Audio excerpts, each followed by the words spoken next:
Dalam nama Tuhan Yesus Kristus, kami sudah siap mendengarkan firman. Haleluya. Amin.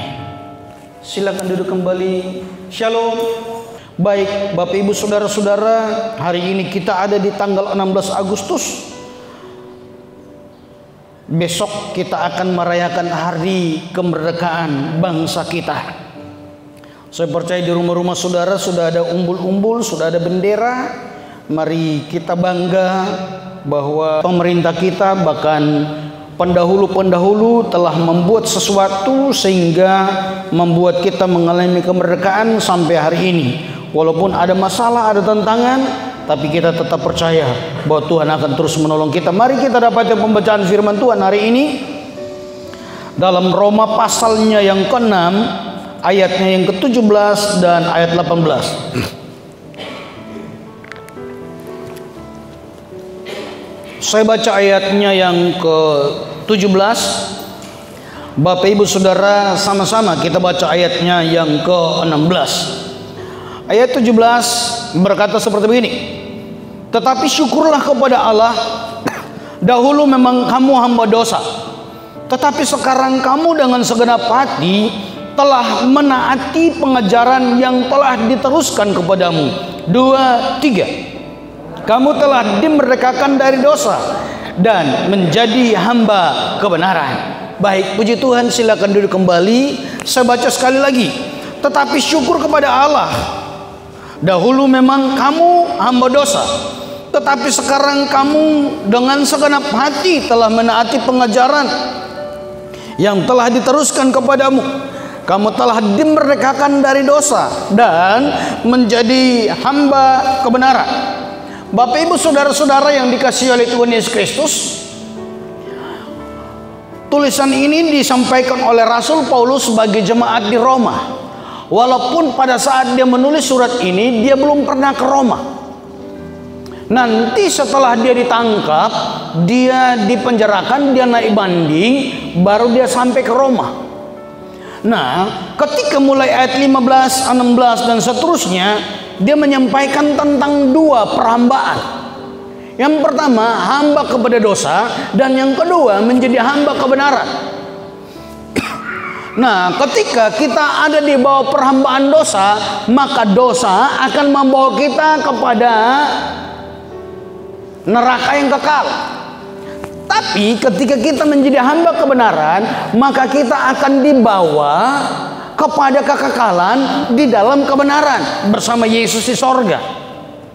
Ini yang disampaikan oleh Rasul Paulus bagi jemaat di Roma. Dan hari ini bukan hanya jemaat di Roma saja, tetapi bagi jemaat GPI Mandonga. Katakan amin. Bagi saudara dan saya, bahwa Tuhan tidak mau, atau Alkitab tidak mau, bahwa kita memperhambakan diri kepada dosa.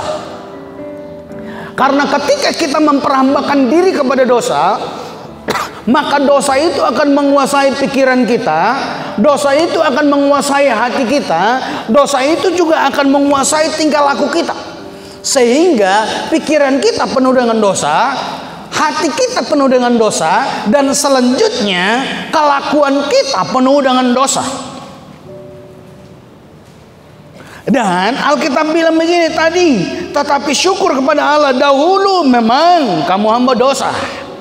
Artinya begini, kita ini dulunya hamba dosa, dan bisa jadi sampai hari ini ada sebagian besar di antara kita yang masih memperhambakan diri kepada dosa. Pikirannya dosa, hatinya dosa, dan kelakuannya dosa. Ya kan? Kenapa? Karena kelakuan kita, dengar baik, kelakuan kita itu akibat karena sesuatu yang menguasai pikiran kita.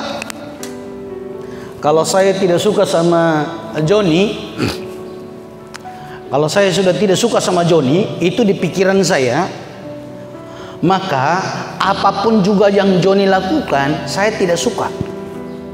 Dan pasti kata-kata saya tentang Joni tidak ada kebaikan di dalamnya. Kenapa? Karena kebencian menguasai pikiran saya, dosa menguasai saya, sehingga apapun Joni lakukan, saya tidak anggap benar.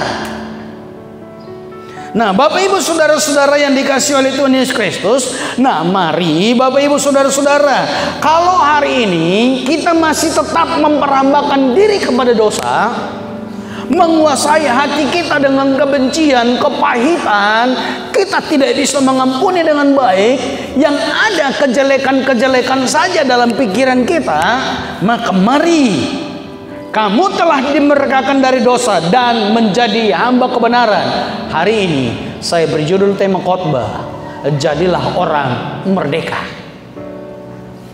Kata merdeka itu ketika saya baca dari Kamus Bahasa Indonesia, maka artinya bebas. Yang pertama artinya dia bebas. Bebas itu sama dengan dia sementara terikat, tetapi karena ada yang melepaskan ikatannya, maka dia bebas. Yang kedua, dia tidak terkena dari tuntutan. Misalnya dia didakwa karena suatu masalah. Bapak Ibu, barusan tenar sekali, viral sekali seorang anak menggugat mamanya karena harta kekayaan. Ada nonton itu? Di daerah Jawa kayaknya. Dia gugat mamanya karena harta kekayaan. Akhirnya seorang polisi bilang sama anak dari ibu ini, saya pertaruhkan kepolisian saya bela mamamu. Wow, saya tanggalkan jabatan saya sebagai polisi dan saya bela mamanya. Dia bela mamanya. Akhirnya perkara itu terus berlanjut. Nah, saya tidak lagi ikuti sampai kapan, tapi yang jelasnya kejahatan semakin meningkat. Mama yang melahirkan anak-anak sedemikian rupa, tapi malah dibesarkan dengan sedemikian rupa. Tapi sayangnya anak tidak bisa menghormati mamanya. Entah karena pergaulan, entah karena apa, yang jelasnya kejahatan semakin meningkat. Nah, Bapak Ibu saudara-saudara yang dikasihi oleh Tuhan Yesus Kristus, karena ada di pengadilan, dia bebas dari tuntutan atau dia tidak terkena tuntutan. Artinya dia ada di pengadilan tetapi dituntutnya bebas, dia tidak kena hukuman. Itu kata merdeka. Kata merdeka juga bisa berarti tidak terikat sama sekali. Dia bebas kemanapun juga. Dia bebas melakukan apapun juga. Dia bebas ada dimanapun juga. Karena dia bukan orang yang terikat, tapi dia orang bebas atau dia orang merdeka. Bapak Ibu saudara-saudara yang dikasihi oleh Tuhan Yesus, tapi menurut Alkitab kata merdeka yang disampaikan tadi adalah bebas dari hukuman atau tuntutan dosa. Bagaimana agar supaya kita bebas dari dosa? Bagaimana agar supaya kita terlepas dari dosa? Bagaimana supaya kita tidak terikat dengan dosa? Hari ini saya bagikan bagi saudara. Yang pertama, Yohanes 8 ayat 36. Yohanes 8 ayat 36. Jadi apabila anak itu memerdekakan kamu, kamu pun benar-benar merdeka. Bapak Ibu saudara-saudara yang dikasihi oleh Tuhan Yesus Kristus, sekali lagi. Jadi apabila anak itu memerdekakan kamu, kamu pun benar-benar merdeka. Artinya begini. Yang saya rangkum dari situ, kalau kita mau merdeka maka memohon pertolongan Tuhan terus-menerus. Bergantung atau berharap kepada Tuhan secara terus-menerus. Jangan cuma hari ini atau kemarin, tapi besok dan selanjutnya tetap bergantung berharap kepada Tuhan. Ayat ini jadi apabila anak, kata anak di situ pakai A besar. Ini ditujukan kepada Yesus yang sementara berbicara. Yesus yang sementara berbicara bagi murid-muridnya tentang kemerdekaan, tentang kebebasan, tentang kebenaran yang memerdekakan. Nah, ketika dia berbicara tentang kebenaran yang memerdekakan, maka dia bilang, apabila anak itu memerdekakan kamu, baru kamu benar-benar merdeka. Tidak ada satu manusia pun juga, tidak ada satu nabi pun juga, tidak ada satu pun Tuhan selain Yesus Kristus yang mampu membebaskan manusia dari dosa. Dengar baik, tidak ada satupun agama, tidak ada satupun nabi, tidak ada satupun Tuhan kecuali Yesus Kristus yang mampu membebaskan saudara dan saya dari dosa. Maka jangan bergantung kepada penilaianmu, jangan bergantung kepada agama Kristen kita, jangan bergantung kepada gereja GPDI, tetapi bergantung kepada Tuhan yang memberi kemerdekaan. Amin. GPDI bisa salah, gereja bisa salah, saya bisa salah, gembala bisa salah, semua orang bisa salah, tetapi Tuhan tidak pernah salah. Amin. Maka Tuhan ketika dia mau membebaskan saudara, berilah dirimu dibebaskan. Saya catat, di mana-mana ketika Tuhan ada, maka pasti ada kemerdekaan di situ. Pasti ada kebebasan di situ. Pasti ada mujizat di situ. Ketika Yesus hadir di Betania, di rumah Lazarus, Maria dan Marta.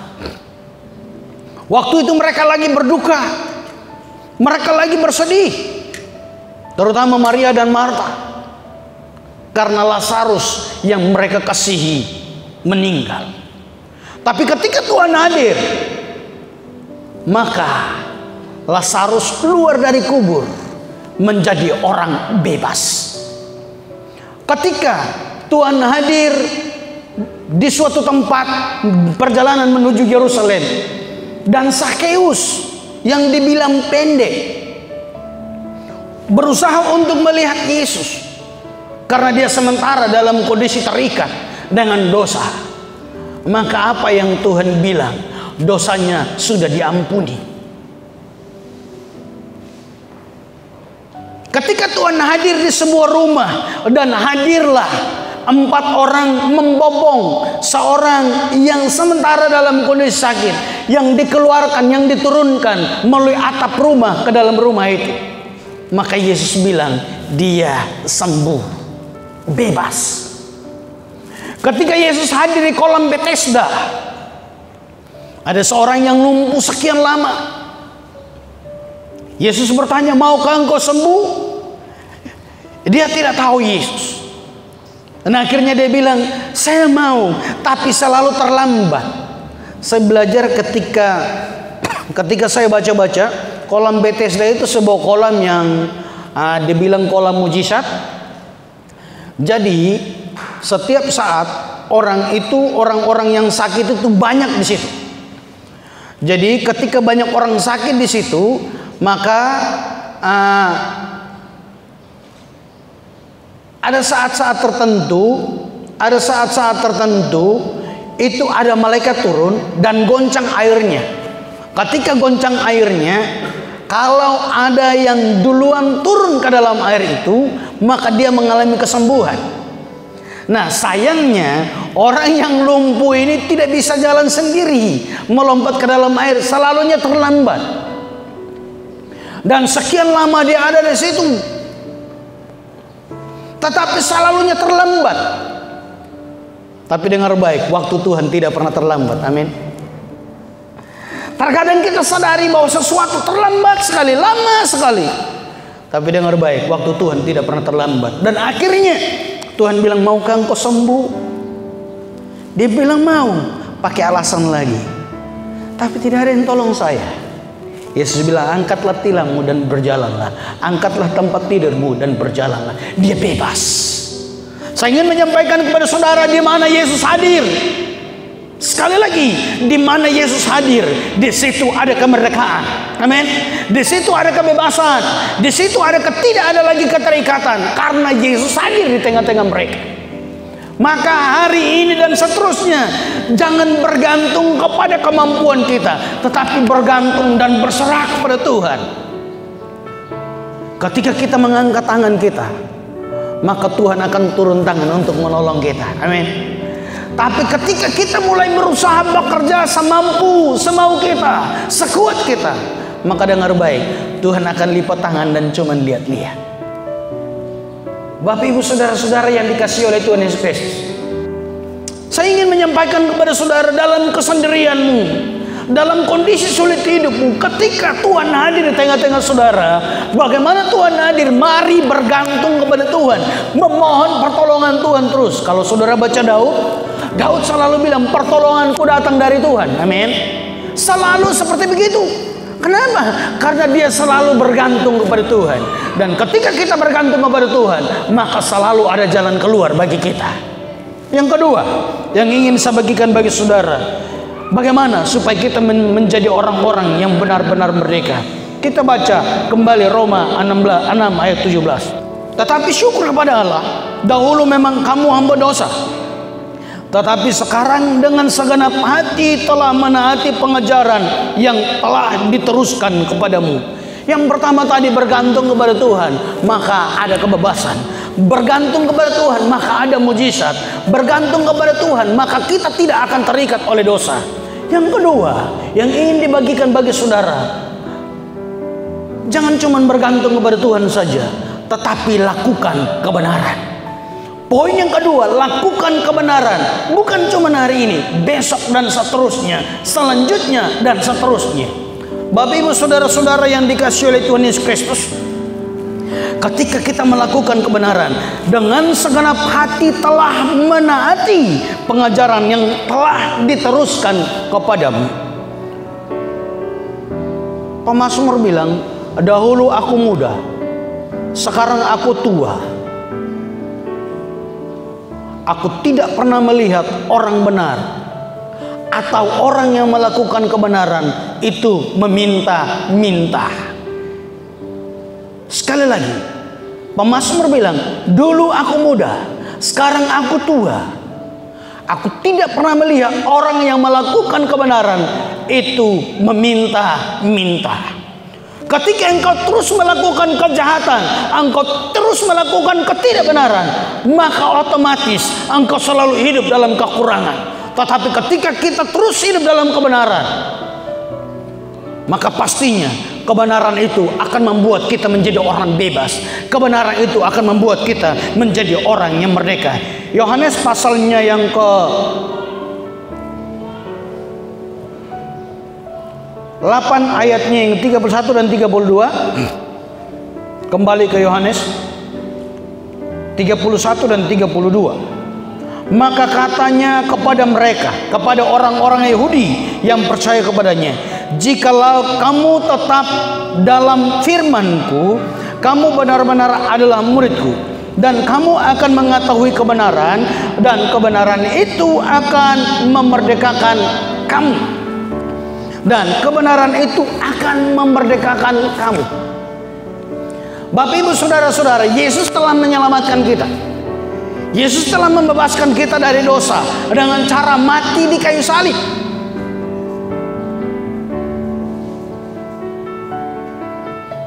Tetapi selanjutnya, maka Alkitab bilang ini, kerjakanlah keselamatanmu dengan takut dan gentar kepada Tuhan.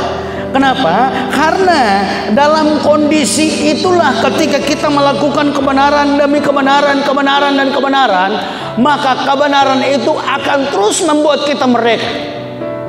Saudara pernah enggak melakukan kejahatan, melakukan hal yang salah, dan rasa tertuduh itu terus menerus ada? Marahi orang, rasa tertuduh itu terus datang. Maki orang, rasa tertuduh itu terus akan datang. Benci orang, rasa tertuduh itu terus akan datang. Melakukan kesalahan dalam pelayanan dan rasa tertuduh itu datang. Kalau rasa tertuduh itu datang, maka percaya bahwa Roh Kudus masih ada dalam diri Anda.